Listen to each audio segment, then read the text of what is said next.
Sandmaier, and I am features editor of the Psychotherapy Networker magazine. And I'm super pleased to have here as my guest Donna Jackson Nakazawa. And she is going to talk with us about the quite alarming rates of mental health issues experienced by teenage girls, why this is the case. And she has, I think, some very surprising information and useful. And then what are we going to do about this? Because we really need to. So welcome, Donna. Thanks for having me, Marian. It's great to be here with you today. Likewise. I want to especially say that Donna is the author of a book called Girls on the Brink, Helping Our Daughters Thrive in an Era of Increased Anxiety, Depression, and Social Media. And I just happen to have this book next to me, and I'm just going to show you the cover. It's actually a wonderful photograph. Whoop. And I was privileged enough to actually review the book for the Networker a few months ago. Actually, it's in the January issue, which I'll show you. And it's a bit of a segue to say, if you would like to subscribe to the network, if you don't already do, there's a link at the bottom of this screen that you can follow to do that. And we have an extremely special deal right now of $12 a year for the first year. Now I'd like to turn to the star of our show, and Donna. And want to add that Donna is the author of 7 books, and she is a science journalist who specializes in the intersections of neurobiology and human emotion. And she also runs and created and runs a course called Our Healing Narrative. Your Healing Narrative. Of course, yeah. It's yours. And that's about how to use mind-body principles to thrive in even under adversity, or especially so. Especially through narrative writing. Through narrative writing. Thank you. Mm-hmm. So I would like to just start, Donna, by saying I think you do a great job of setting the overall scene, which is that the rates of teenage depression overall have increased far before the pandemic set in. And I noted in a recent CDC survey that 40% of high school kids report persistent sadness or hopelessness, and have done that in the last year. I knew things were hard, but I didn't know they were that hard. And recently, the American Academy of Pediatrics called teenage depression and anxiety a national emergency. And you certainly echo this in the urgent tone of your book. So I was extremely interested in what you did with your book, which is to kind of, I don't know photography very well, it's not exactly fine-tune your lens, but to focus it on girls. And you tell us about the gender gap that's pretty striking between girls and boys and mental health problems. And I wonder if you could start by telling us a little bit more about that gap, some of the numbers and some of what you found. Right. So we know that at puberty, girls start to develop mental health disorders at several times the rate of boys. We haven't really understood why that's the case from a neurobiological level. And combining that, of course, with a psychosocial understanding of why we see girls develop depression and anxiety at 2-3 times the rate of boys the same ages once puberty sets in. For instance, we know that as many as 1 in 4 girls report depression. And in one 2019 study, note before the pandemic, 1 in 3 girls by age 17 were reporting a period of major depression marked, as you said, Marian, by hopelessness, fatigue, a feeling of not mattering, so significant that it interfered with their daily experience, their interest in activities, in the world around them. And that gap between how girls are doing and how boys are doing, it may surprise people to know over the past 5 to 7 years, that gap has increased, including in suicidal ideation and in suicide attempts. So we're worried about our boys too. I'm the mother of a son and a daughter. All young people are struggling, and we have a lot of research on that.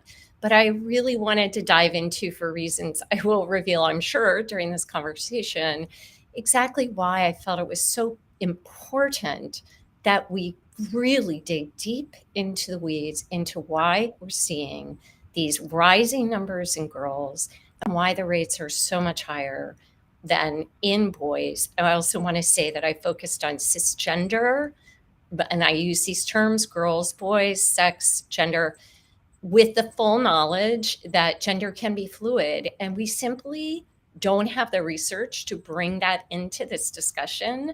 And I wanted to focus on the research that we do have, which is new and really fascinating.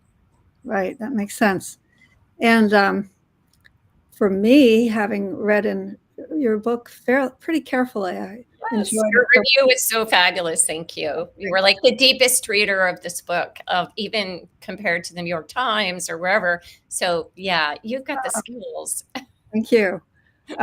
Yeah, well, I have a daughter myself, and I also am a woman who was a girl, Right. right? And experienced some of this. So I was so happy that you chose to focus here. And I think in my reading, there are many important contributions, but the biggest one in this book is your exploration of some of the neurobiological underpinnings of girls' vulnerability to depression and anxiety and so on. Not the only factor, but you talk about, and I won't explain it because I'd like you to, but how the influx of estrogen at puberty helps to make girls more vulnerable. And you managed to talk about this from a feminist perspective, Oh, thank you. which I loved. So that was quite a trick, because there's been so much dissing of women and their hormones over time. So I wonder if you could unpack a little bit what you found in terms of that neurobiological piece. Sure. So I, want to walk up to the fact that women's biology, starting with, as your listeners know very well, the idea of the wandering uterus being responsible for depression, anxiety, melancholy, and not wanting to have sex with your husband. As a way of dismissing or belittling women. So I want to be very careful and say here that the neurobiological sex differences that I report on and that I dug into with 4 or 5 of the leading female neurobiologists on the planet in order to report this book only exist, please hear me when I say this, when the environment is overwhelming in terms of toxic stressors and messaging. Otherwise, the female adolescent brain is a freaking superpower, people. So I get into that in the book, but yes, estrogen. Estrogen is also a hormonal superpower. We think about it when we think of it's those hormones when we think about shifts during menstruation or moods for women, again, in this kind of negative way. But estrogen and other sex hormones coming into puberty are a superpower. They ground the entire brain. They help rewire the whole brain. They have these soothing ways of helping neural synapses to connect. And they also are master regulators for every organ and system in the body as puberty comes in, and putting this brain-body connection together in a profound kind of way. But we also know that on the flip side, estrogen, which researchers think of as kind of like an evolutionary advantage that women have had across millennia, which make us capable, by the way, of doing everything a male body can do, but with smaller organs while still making room for a uterus and carrying another life, right? That's a superpower. Yeah. But that evolutionary advantage flips very quickly to an evolutionary disadvantage in the face of overwhelming, ongoing social, emotional, and other environmental threats and what neurobiologists call environmental hits, right? And that vulnerability, when it comes in during puberty, when there has been a history of overwhelming stress, as our kids are facing today, coupled with the fact that puberty is happening many years earlier. I mean, puberty happened at the age of 15 in 1900, and today it's 11 or 12. So with all of that, chronic toxic stressors coming at kids fast and hard, including on social media, puberty happening earlier, which means this reboot of the brain, this remodeling of the brain based on one's lived experience, am I safe or unsafe, is happening before the brain is wired and fired up to handle this kind of distress. And that means, if you're old enough to get this reference, Houston, we have a problem. I get it. I get Yeah, it. there is a problem.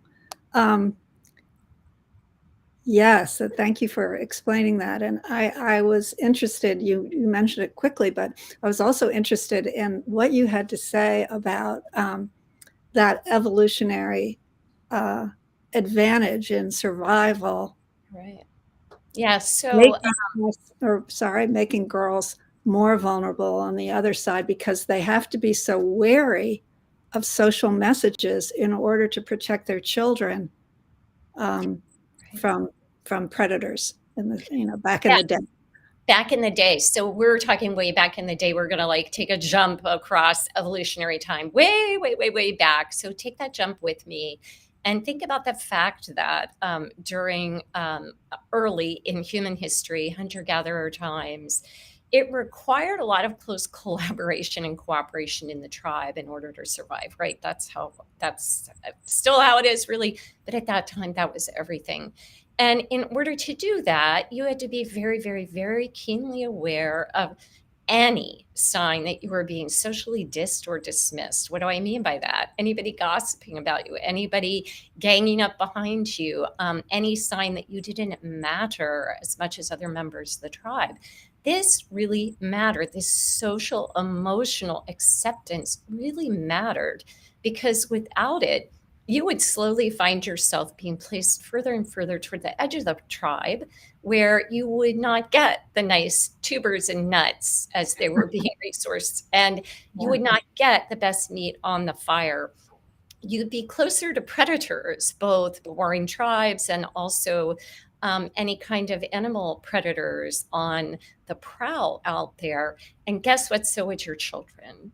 A maternal warmth and wearing, the combination of maternal wariness and maternal warmth during those first years of life, from providing physical warmth, breast milk, food, sustenance, came along with also the requirement to be very attuned to one's social standing and whether there were any emotional threats lingering in the unsaid, unspoken gestures and actions of others. So I want to credit the researchers who are behind this work, notably George Slavich at UCLA, who is a neurobiologist and incredible head of the psychiatry and neurobiology unit out there.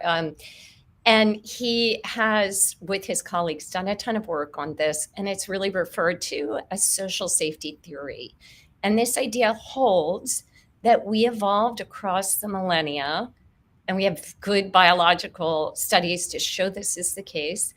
Our immune systems evolved with a close neurobiological relationship to how safe or unsafe we feel every millisecond in response to social and emotional threats. And when we do not feel safe, our immune system does something pretty incredible. It kicks up a storm as if we are going to meet physical harm. Because as we said, way back, being socially dismissed or laughed at or gossiped about or simply not included meant that we were many more times likely to meet physical harm or starvation or be set outside the tribe, where we would certainly have physical immune harm from the elements, from predators, from starvation, etc. So I really delve into this much more smoothly in the book than I have in the last 4 minutes, but there you go. I thought that was very clear. I mean, it is complex, but totally understandable as you describe it in the book and here. And it's that spidey sense I think you were asking me about, that Yeah, adolescent girls have, and yeah, that, as researchers put it, if you are alive in the world as a female today, you evolve through many, many generations that have a keen spidey sense for what's mhm, going on socially, emotionally around you. But this again flips to an evolutionary disadvantage, especially when kids and girls, more than boys, are meeting up with this social evaluation all across every moment that they spend online on social media. yes, yes. And you make very clear that there's this intersection between the neurobiology and evolutionary psychology that you just talked about, and social media, and also just good old-fashioned sexism, which Hello. makes girls and women feel unsafe sometimes every day. And it is that background noise that we don't always talk about, but it's the micro uh, things that we go through. And anyway, you then in your book make a real call in the second half of the book for the adults in the room to do something about this. Yeah. That it's not a nice thing to do. We should help our daughters, but no, this is an emergency, and time is up. We need to do it. Yeah. And I was happily jolted, I guess, by something that you pointed out, which is there are numerous studies that show that for a young person, a caring and safe relationship with one adult um, is the single most important factor in adult mental health. So that is such a valuable thing to know. But what you do is then go ahead and give some really practical and I think psychologically very acute strategies for parents and therapists to support girls in building on their strengths. It's not just a matter of protecting them from harm, which is sometimes difficult to do, but it's like, how can you help your daughter or your client um, increase their sense of agency and even joy, going around the world with joy? Um, and so I wonder if you could share with us a couple of strategies that you think are um, would be helpful, particularly to therapists to know about in working with parents and families.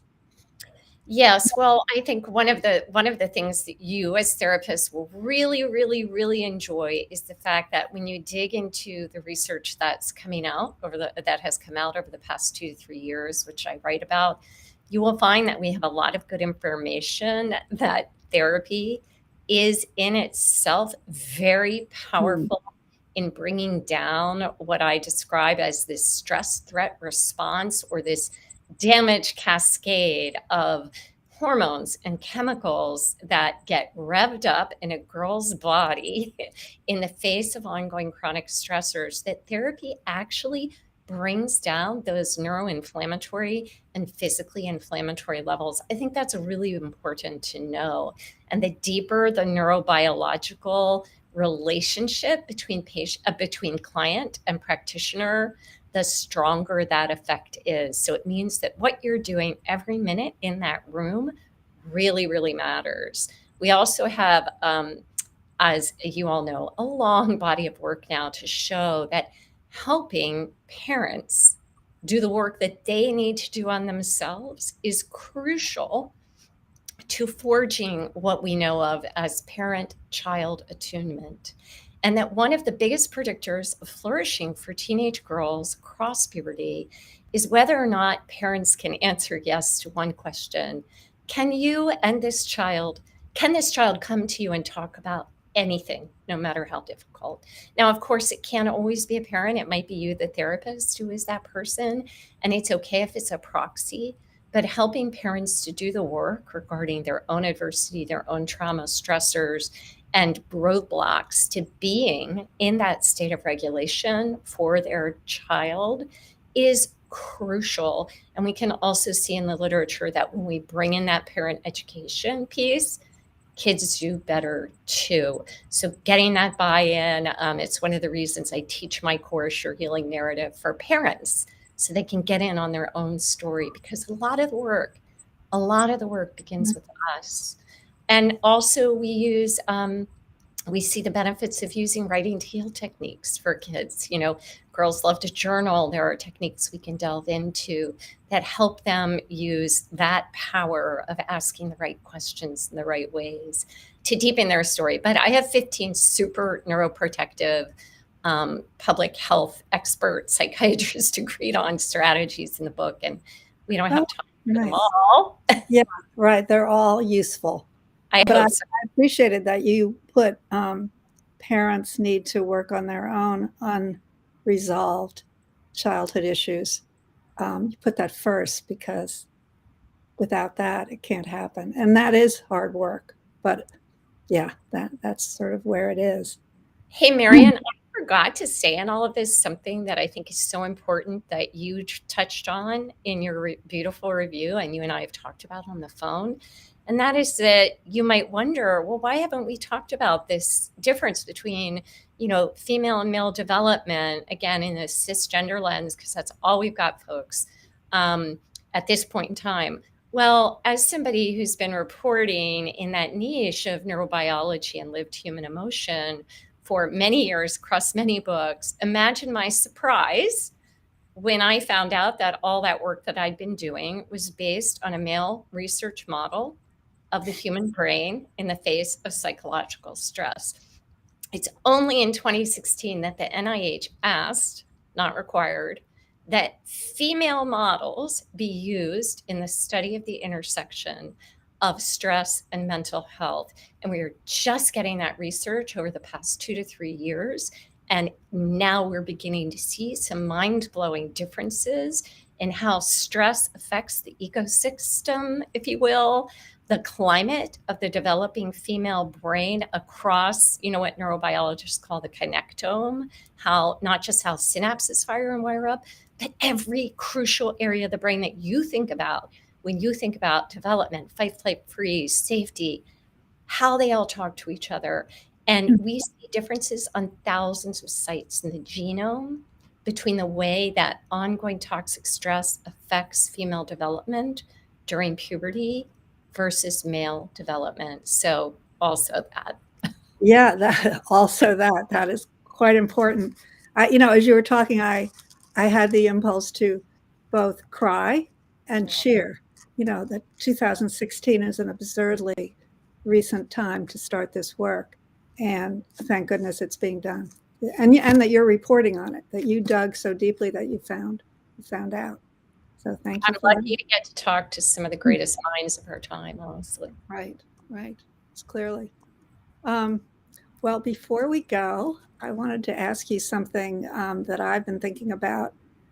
We can see from your book and other material that this is a very serious, very persistent problem, depression and anxiety among girls. And I wonder, what gives you hope? Oh, well, 2 things. One is that I obviously am biased, but I believe that understanding the neurobiology is crucial for us to really stake our flags on this landscape and get busier. I wish we didn't need the science of why one group is suffering so greatly. I wish it was enough just to say they are really struggling and suffering. We've got to help them. But often the science is not just revelatory, it's galvanizing. So I put it out there in the hopes that it is for others as it is for me. And I know I've worked with lots of pediatric groups and parent groups who are finding it thus. And the second thing I would say, and this to me is so super joyful, is young people, young women. They give me hope, and young men, how much they're willing to look at what's happening to girls in our environment and make changes in themselves. What doesn't give me hope is what people at the top of the social media and other institutional networks are doing. That is not as hopeful as I would like it to be. But the actual voices of girls of this generation, many of whom I followed for years to tell this story, they give me hope. They're not going to put up with the world that we've created for them. They're making a change. They're finding themselves. They're navigating intolerable circumstances right now as women in this country, and seeing so much agency eroded on top of coming of age in a world where misogyny is amplified 24/7 on social media platforms, where being hot at 9 matters more than anything. So to navigate all that, so much more than we did growing up, and to find these power voices is, to me, a wildly joyful thing. Mm-hmm. And I think that we have to get in on that and meet them halfway. Yeah. Well put. Girls rock. Girls rock. So rock. Donna, thank you so much for joining us today. It was a great pleasure and very informative. Even though I've read your book, I learned some new things. So thank you. Happy to be here. Again, if anybody listening would like to join the Networker as a subscriber, please click on the link below and you can do that. And there's also a QR code above us that you can click on. So thank you again, Donna. And thank you to all of you for participating and listening. It's wonderful to have a community of thinkers and doers. So thank you very much.